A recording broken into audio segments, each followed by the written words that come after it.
A Guide to the Good Life is a roadmap for Stoicism, showing you how you can cultivate this ancient philosophy in your own life, why it's useful, and what Stoics are really about. This is how I've been trying to live my life for the past 2 years, and I've never been happier. To the contrary, I just seem to get happier over time, because the more I learn, implement, and embrace Stoic qualities in my life, the less adversity affects me. Since adopting a more Stoic mindset, I feel much less distracted. I can always make room for the truly important things in life. I almost never get angry, especially not at things outside of my control, and I'm incredibly grateful for every single day I get to spend here on this beautiful earth.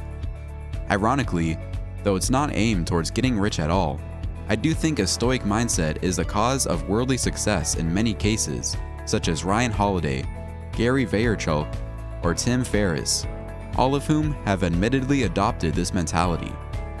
Here are 3 lessons from William B. Irvine's A Guide to the Good Life to help you embrace a Stoic mindset yourself and become more content with your life. 1. The 2 primary values of Stoicism are virtue and tranquility. 2. Learn to want what you already have. 3. Immediately accept things that are outside of your control and focus on what you can do. Ready to step up and start practicing Stoicism? Let's go. I'm super excited to share this with you. Lesson 1. Virtue and tranquility are the highest values of a Stoic. There are 2 central themes in Stoicism, values which all Stoics strive to integrate into their lives as much as possible. Those 2 goals are 1. Virtue, 2. Tranquility. Chances are you don't really know what these mean, or if you do, you think of the wrong thing.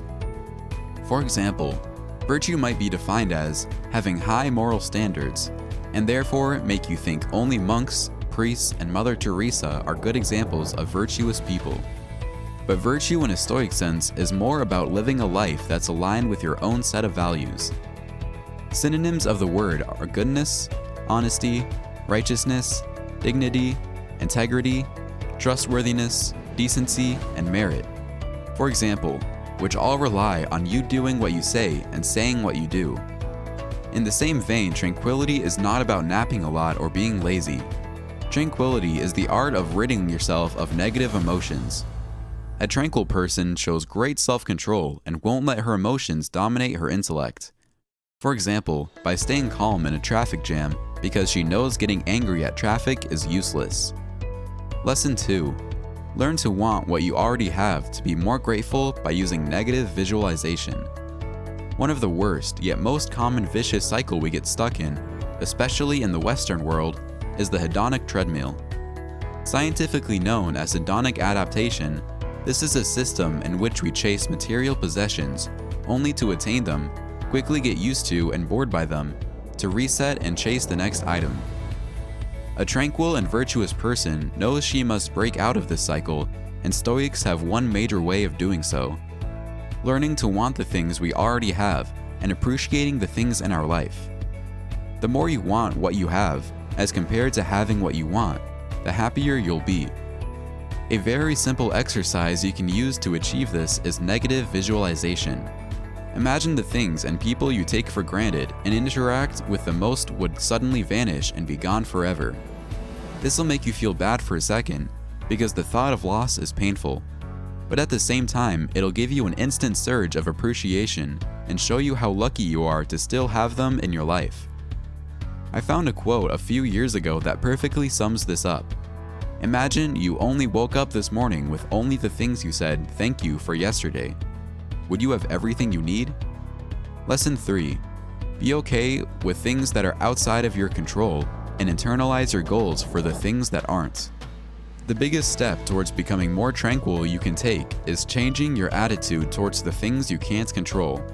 This takes 2 steps. 1. Realizing when something is outside of your control right when it happens. 2. Not distracting yourself with worrying about it for even a second. This takes a lot of practice, but once you have it down, it changes everything. It not only makes you happier, it also stops you from wasting time with waiting. For example, when I send an email pitch to someone, I forget it the second I send it, because from that moment on, it's out of my control. Likewise, I never worry about the weather or politics.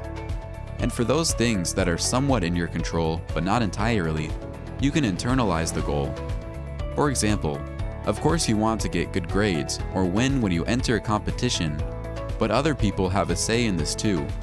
So instead of focusing on getting an A or winning, focus on delivering your best performance. This will not only actually make you perform better, but you also won't feel crushed if you don't achieve your goal, because it wasn't entirely up to you to reach it. In conclusion, I can't say enough good things about Stoicism. It's definitely part of the 20% of the changes I've made in my life that account for 80% of my increase in happiness. A Guide to the Good Life is a great introductory book to the topic and covers everything you need to know in layman's terms. 100% recommended. Good follow-up reads are Meditations and Breakfast with Socrates. If you like audiobook summaries, you can check the description of this video. There you can find a link that gives you a free trial of Blinkist, which is the best platform to get book and audiobook summaries. Check the link in the description below to try it for free. Would you like to download the PDF abstract file of this audiobook summary? Just check in the description of this video to get it for free.